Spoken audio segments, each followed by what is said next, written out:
ലോക ചരിത്രത്തിൽ ഒരു ജനതയുടെ ഉയർത്തെഴുന്നേൽപ്പിൻ്റെ രക്തരൂക്ഷിതമായ പോരാട്ടങ്ങളുടെ സ്വപ്നങ്ങളുടെയും ത്യാഗങ്ങളുടെയും ഒരു അധ്യായം നമുക്കിന്ന് ചൈനയിൽ കാണാം. ആയിരക്കണക്കിന് വർഷം പഴക്കമുള്ള രാജവാഴ്ച തകർത്തെറിഞ്ഞ് പുതിയൊരു ചൈനയെ കെട്ടിപ്പടുത്ത ആ വിപ്ലവത്തിൻ്റെ കഥ വെറും 10 മിനിറ്റുകൾക്കുള്ളിൽ ആ ചരിത്രം നമുക്ക് കണ്ടെടുക്കാം. 19-ാം നൂറ്റാണ്ടിൻ്റെ അവസാനത്തോടെ ചൈന ഒരു ദുർബലമായ സാമ്രാജ്യമായിരുന്നു. യൂറോപ്യൻ ശക്തികളും ജപ്പാനും ചൈനയെ ഒരു കളിപ്പാട്ടം പോലെ കണ്ടു. കർഷകർ പട്ടിണിയിലും ദുരിതത്തിലുമായിരുന്നു. ഈ ചൂഷണവും അസമത്വവുമാണ് യഥാർത്ഥത്തിൽ ഒരു വിപ്ലവത്തിൻ്റെ വിത്തുകൾ ചൈനയിൽ പാകിയത്. ഈ അവസ്ഥയിൽ നിന്ന് ചൈനയെ രക്ഷിക്കാൻ മുന്നോട്ട് വന്നൊരു നായകനുണ്ടായിരുന്നു, ഡോക്ടർ സെൻ യാറ്റ് സെൻ. ആധുനിക ചൈനയുടെ പിതാവ് എന്ന് നമ്മൾ അദ്ദേഹത്തെ വിശേഷിപ്പിക്കും. ദേശീയത, ജനാധിപത്യം, ജനങ്ങളുടെ ഉപജീവനം എന്നീ 3 തത്വങ്ങളിലൂന്നി ഒരു പുതിയ ചൈനയെ അദ്ദേഹം സ്വപ്നം കണ്ടു. 1911 സിൻഹായ് വിപ്ലവം പൊട്ടിപ്പുറപ്പെട്ടു.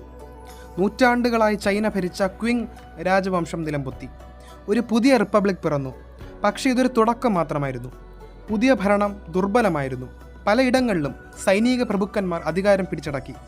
ചൈന വീണ്ടും അരാജകത്വത്തിലേക്ക് നീങ്ങുകയായിരുന്നു. ഈ ഘട്ടത്തിലാണ് 2 പ്രധാന ശക്തികൾ രംഗപ്രവേശം ചെയ്യുന്നത്. ഡോക്ടർ സെൻ യാറ്റ് സെന്നിൻ്റെ പിൻഗാമിയായി വന്ന ചിയാങ് കായ്ഷെക് നയിച്ച ദേശീയവാദി പാർട്ടിയായ കുവോമിങ്താങ് (KMT). മറ്റൊന്ന് കർഷകരുടെ ഉന്നമനം ലക്ഷ്യമിട്ട് രൂപീകരിച്ച ചൈനീസ് കമ്മ്യൂണിസ്റ്റ് പാർട്ടി (CCP). അതിൻ്റെ പ്രധാന നേതാവായിരുന്നു മാവോ സേതുങ്. കുവോമിങ്താങ് ചൈനയെ ഏകീകരിക്കാൻ ശ്രമിച്ചപ്പോൾ മാവോയും കൂട്ടരും ദരിദ്രരായ കർഷകരുടെ ശക്തി തിരിച്ചറിഞ്ഞു. നൂറ്റാണ്ടുകളായി ചൂഷണം ചെയ്യപ്പെട്ട ഭൂമിയില്ലാത്ത കർഷകരുടെ വിമോചനമായിരുന്നു അവരുടെ സ്വപ്നം. സാമ്രാജ്യത്വ ശക്തികളുടെയും സ്വന്തം നാടൻ പ്രഭുക്കന്മാരുടെയും ചൂഷണത്തിൽ നിന്ന് മോചനം ആഗ്രഹിച്ച ആ ജനതയ്ക്ക് കമ്മ്യൂണിസ്റ്റ് ആശയങ്ങൾ പ്രകാശമായി. തുടക്കത്തിൽ ഒരുമിച്ച് പ്രവർത്തിച്ചെങ്കിലും അധികം വൈകാതെ കുവോമിങ്താങ് കമ്മ്യൂണിസ്റ്റുകാരെ അടിച്ചമർത്താൻ തുടങ്ങി. 1927 ഷാങ്ഹായ് കൂട്ടക്കൊല ഇതിന് ഒരു ഉദാഹരണമാണ്. എങ്കിലും കമ്മ്യൂണിസ്റ്റുകാർ തളർന്നില്ല. മാവോയുടെ നേതൃത്വത്തിൽ അവർ നടത്തിയ ലോങ് മാർച്ച് എന്ന അതിജീവന യാത്ര അവരുടെ നിശ്ചയദാർഢ്യത്തിൻ്റെ പ്രതീകമായി.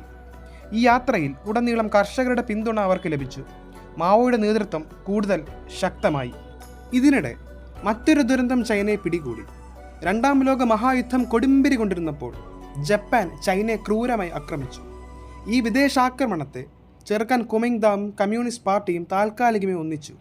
ജാപ്പനീസ് ക്രൂരതകൾ ചൈനീസ് ജനതയെ കൂടുതൽ ദുരിതത്തിലാക്കിയെങ്കിലും അത് പ്രതിരോധിക്കാനുള്ള അവരുടെ ഇച്ഛാശക്തി വർദ്ധിപ്പിച്ചു. 2ാം ലോക മഹായുദ്ധം അവസാനിച്ചതോടെ കമ്മ്യൂണിസ്റ്റുകാരും ദേശീയവാദികളും തമ്മിലുള്ള ആഭ്യന്തര യുദ്ധം വീണ്ടും തുടങ്ങി. കർഷകരുടെ അചഞ്ചലമായ പിന്തുണ, മാവോയുടെ ജനകീയ യുദ്ധതന്ത്രങ്ങൾ, കുവോമിങ്താങ്ങിലെ അഴിമതിയും ജനങ്ങളുമായുള്ള അകൽച്ചയും ഇതെല്ലാം കമ്മ്യൂണിസ്റ്റുകാർക്ക് അനുകൂലമായി മാറി. ഭൂമിയില്ലാത്തവന് ഭൂമി എന്ന വാഗ്ദാനം ലക്ഷക്കണക്കിന് കർഷകരെ കമ്മ്യൂണിസ്റ്റ് പാർട്ടിയുടെ ഭാഗമാക്കി. അവസാനം ദശകങ്ങൾ നീണ്ട ഈ പോരാട്ടങ്ങൾക്ക് വിരാമമിട്ട് 1949 ഒക്ടോബർ 1 മാവോ സേതുങ് ലോകത്തോട് പ്രഖ്യാപിച്ചു. പീപ്പിൾസ് റിപ്പബ്ലിക് ഓഫ് ചൈന സ്ഥാപിതമായി. ചിയാങ് കായ്ഷെക് തായ്വാനിലേക്ക് പലായനം ചെയ്തു. ലോക ഭൂപടത്തിൽ ഒരു ചുവന്ന നക്ഷത്രം ഉദിച്ചുയർന്നു. ഇന്ന് തായ്വാൻ ഉൾപ്പെടുന്ന റിപ്പബ്ലിക് ഓഫ് ചൈന ROC എന്നറിയപ്പെടുന്നു. ചൈനീസ് വിപ്ലവം കേവലം ഒരു അധികാരം പിടിച്ചെടുക്കുകയായിരുന്നില്ല. അത് ദാരിദ്ര്യത്തിലും ചൂഷണത്തിലും കഴിഞ്ഞിരുന്ന ഒരു ജനതയുടെ മോചനമായിരുന്നു. ലോക ചരിത്രത്തിലെ ഒരു നിർണായക അധ്യായം. ഇന്നത്തെ ചൈനയുടെ അടിസ്ഥാനം ആ വിപ്ലവമാണ്. ഈ ചരിത്രയാത്ര ഇവിടെ അവസാനിക്കുന്നു. ചൈനീസ് വിപ്ലവത്തെക്കുറിച്ച് നിങ്ങളുടെ അഭിപ്രായങ്ങൾ കമൻറ്റ് ചെയ്യുക. മറ്റൊരു വീഡിയോയുമായി വീണ്ടും കാണാം. ഒന്നിക്കാം.